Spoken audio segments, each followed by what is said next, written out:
おすすめの発酵食品とかありますか？はい、ズバリ手豆腐と言います。表面をカビで糸がたくさん出てきて毛が生えたような豆腐のことになります。何なの？ちょっと想像もつかないんだ。こんな感じになりますね。これ食べ物じゃないでしょ。もういや、わざとこうカビ生えさせたんですよね。油で今の写真のようにね、焼いてから、いろんなタレ、お好みのタレをつけて、食べていくと非常に外がカリッとしてて、中がふわふわの状態で。コリンちゃんどうですかこれ？もじゃもじゃありがとうございます。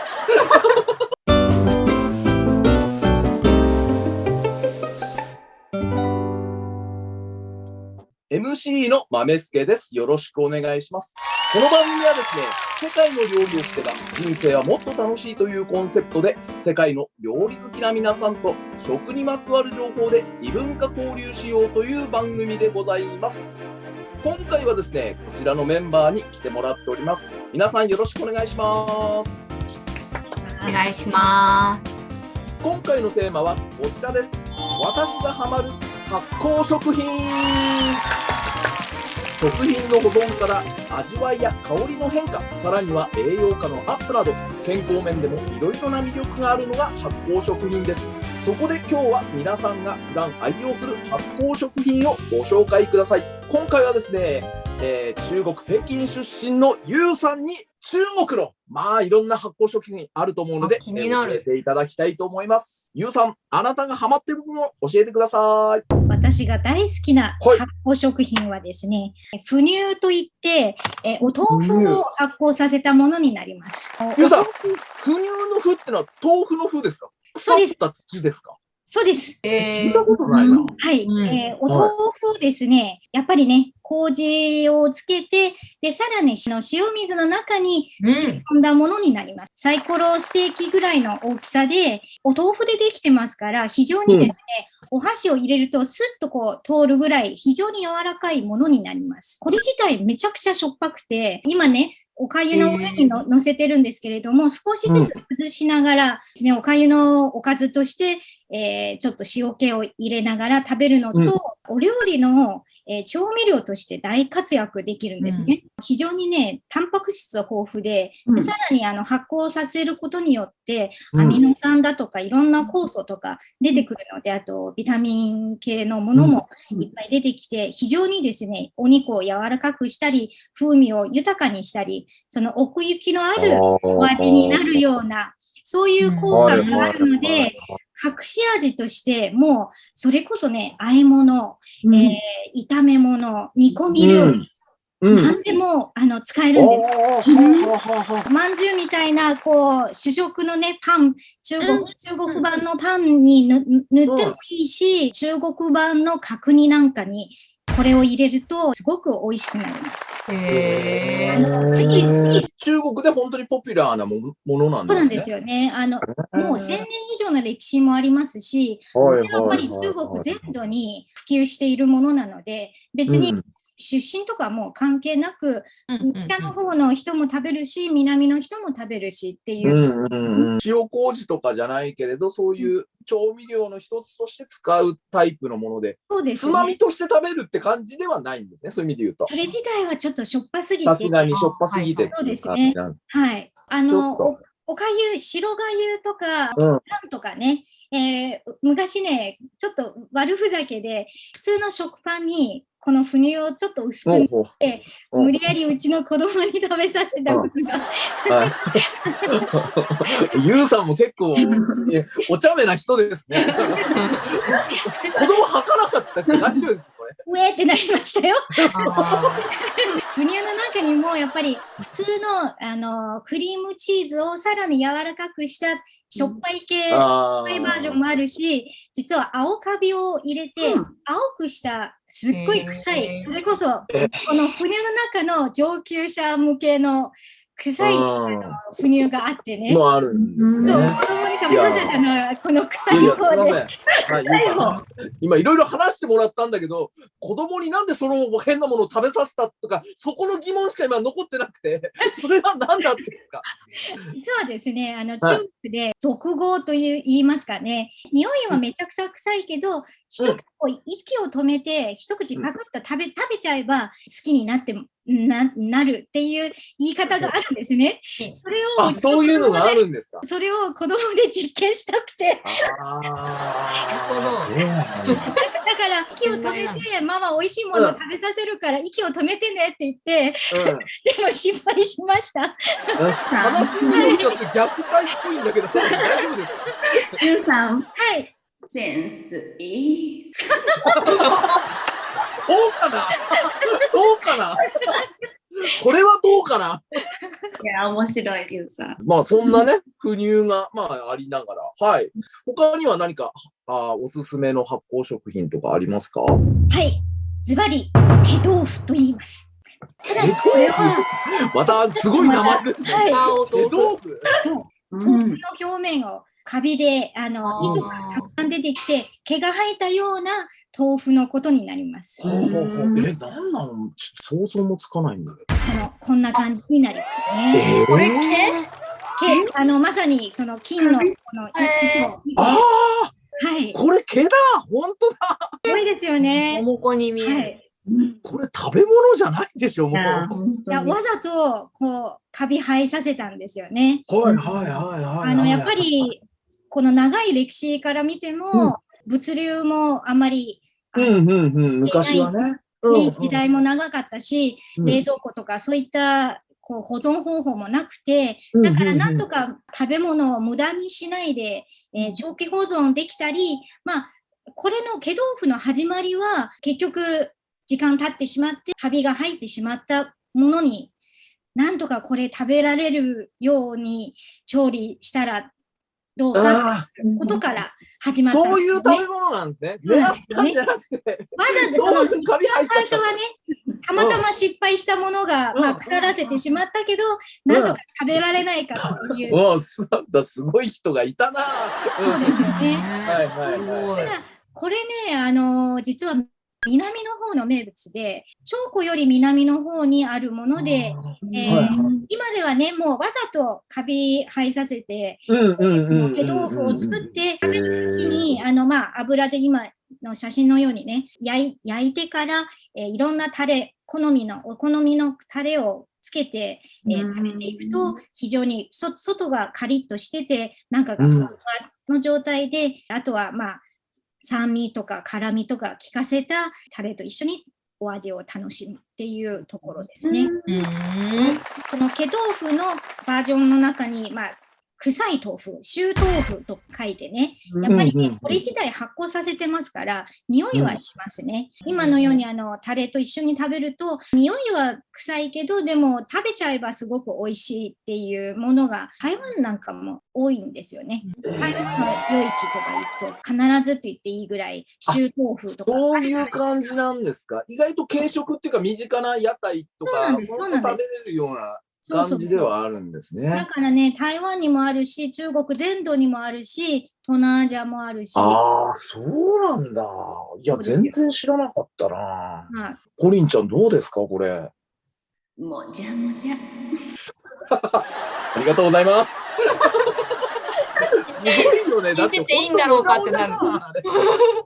ゆうさん質問で、毛豆腐はこのまま食べれるんですか？このままは食べないです。このままはさすがに。ちょっと焼いたりとかっていう感覚なんですかね。そうですね。いや、すごいよな。よく食べたよな、これ。チョコちゃんどうです？なんか話聞いてると、ちょっとチーズみたいだなと思って、青カビつけたりとか、白カビつけたりとか。ですね。でも、ふわふわなんですよね。食べた感じふわふわ。ちょっと違うなと思って、とろっとしてるわけじゃないんだな、みたいな。面白いです。ゆうさん自身はどうなんですか？これ、腐乳はどんな使い方してるんですか？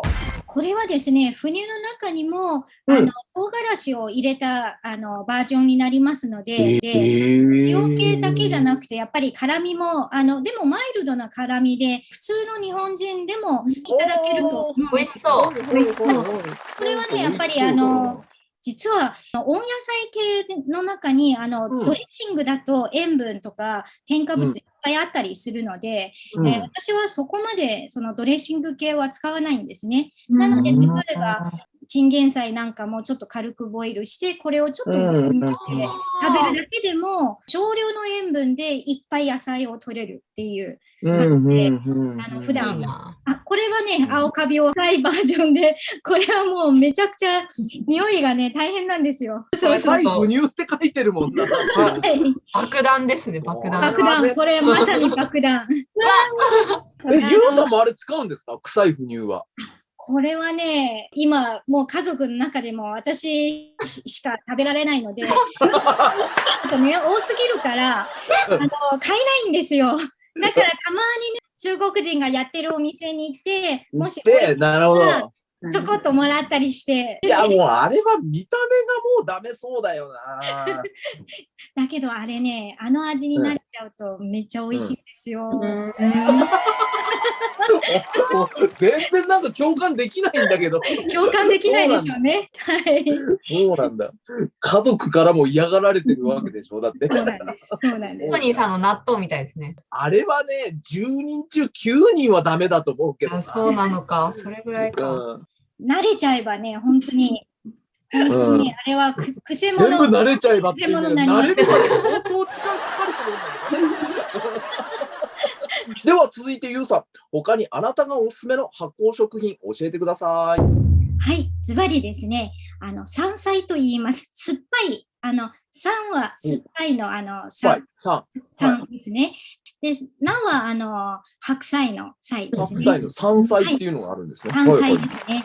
これはまあ大きく分けて2つの系統があって、下の方では白菜を発酵させるもの。袋の右上に東北の特産と書いてあると思うんですけど、これはもう中国のすごい寒い東北地方、北竜江省とか遼寧省とかね、辺りはやっぱり冬本当にマイナス何十度になるので、普通新鮮なお野菜取れないんですよね。そうすると秋ぐらいから大体まあ1ヶ月ぐらいするとこの野菜が浸かるので、もう風物詩として、まあ、朝鮮族の人たちがキムチ漬けすると同じように、漢民族の人たちが白菜を使ってこの山菜をつけていくんですね。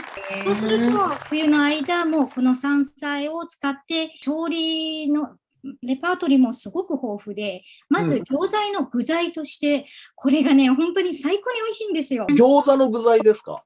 餃子の具材にするとさっぱりしてて豚肉とかとベストマッチするんですよね。味はねドイツの漬物ザークガフトあるじゃないですか。すごく似てるんですよ。そうだけどあれはキャベツで作ってるじゃないですか。でこっちは白菜バージョンなんですね。面白いな。で酸味と豚肉と一緒にね餃子の中に入れると非常にもういくら食べても飽きることなくさっぱりしてますからね、その分。なるほど、なるほど。漬物としても食べるけど、こういうアレンジ料理もいろいろあるんですね。ありますね。あとはやっぱり鍋の中に豚肉入れたり、春雨入れて、この山菜をたっぷり入れる。めっちゃ美味しそうだな。非常にね、やっぱりバランスもいいですし、で、酸味がやっぱり食欲の増進にもつながりますからね、本当にね、結構いっぱい食べちゃいますね。煮豚の鍋みたいな感じなんですね。そうですね。はい。美味しそう。で、これが一つのパターンなんですね。もう一つあるんですか？もう一つのパターンは、南の方で、白菜ではなく、高菜系の青菜を使ったものになります。使うときは、この葉っぱをですね、食べやすい大きさに切って、あとは魚と一緒に煮込んだりとか、やっぱりこれはこれで、食感がね、また違ってくるので、白菜よりはしっかりと歯ごたえがあって、非常にね、食べやすくて美味しいんですよ。これは基本、川魚がメインになります。中国のレストランで面白いところはですね、例えば野菜魚を注文するとしますね。そうすると選択肢がいくつか出てくるんですよ。じゃあ、あなたは何魚を使いたいですかっていう飲む魚を選ぶことができるんですね。ガンガシウスとか生漬けの魚がですね、非常にやっぱりたくさん食べられるので、皆さんね、好んでこんな感じの、実はかなり大きいお魚になるんですけど。内陸部とかね、またでも川魚とかね、の文化もまた発達してるんでしょうね。当然手に入りづらいでしょうから。メスケさん、アンガシウス絶対食べてますよ。あ、そうなの？それぐらい一般的なの？そうですよ。そうフィッシュ。そうですよ。見た目見たら、こんなの食べたことないって思うじゃないですか。見たことない。だけど、普通に売ってるお魚だし、あれは骨がないんですよ。全然なくて。そうだから大まかなやつ取ったら、もう、あるにはあるけど、その処理がすごい簡単っていう。骨が少なくて、すごい使いやすいお魚だと。で、安い。すごくよく育つ。で、だから、はい、フィレオフィッシュ、さっきユウさんおっしゃったフィレオフィッシュとかにも使われてるぐらいポピュラーなお魚だから、実は食べてますよ。知らなかった。知らなかった。もう、ポリンちゃん。そうなんだ。じゃあ、なんか白身魚のお弁当とかそういうところに結構使われてるような。結構使ってます。白身魚って書いてると、もう、これだったりするんだ。カラーは高くて使えません。そっか。意外と近いところにいるやつなんだ。そうよ。そうよ、奥さん。もう。早く言ってよ、もう。早く言って。もう待ってたのに。そうなんだ。今、都内もいろんな中華料理屋さんありますから、ぜひ、ガチ中華みたいなところ、要は作る人も食べる人も中国人みたいなところに探検しに行くと、この山菜魚みたいな名前のお料理がね、もう名物になってますので、ぜひね、チャレンジしてみてください。これは挑戦しやすそうですね。全然。不乳よりかは、買おうって。あと、ポリンちゃんとかなんか特に気になることはありました？私も臭いものが好きというと、さっきの。はいはい。不乳？臭いもの大好きなポリンちゃんが。不乳はちょっと多分、チャレンジしたいけど、それよりもこっちの山菜の方が、チャレンジしやすいかなと思ったんで、これは、どこに、物産って、中国の物産展に売ってるんですか？はい。多分、関西の方も今いろんなところで物産展とかやってますので、おそらく普通の物産展であればどこでも売ってるぐらい非常にポピュラーな食材ですね。買ってみます。はい。東北料理、例えば中国東北料理のお店とかね、そういった看板があるレストランだったら、高い確率でこれの料理が食べられると思います。わかりました。はい、ありがとうございます。最後まで、ご覧になってくれた皆様、ぜひチャンネル登録よろしくお願いします。バイバイ。よろしくお願いします。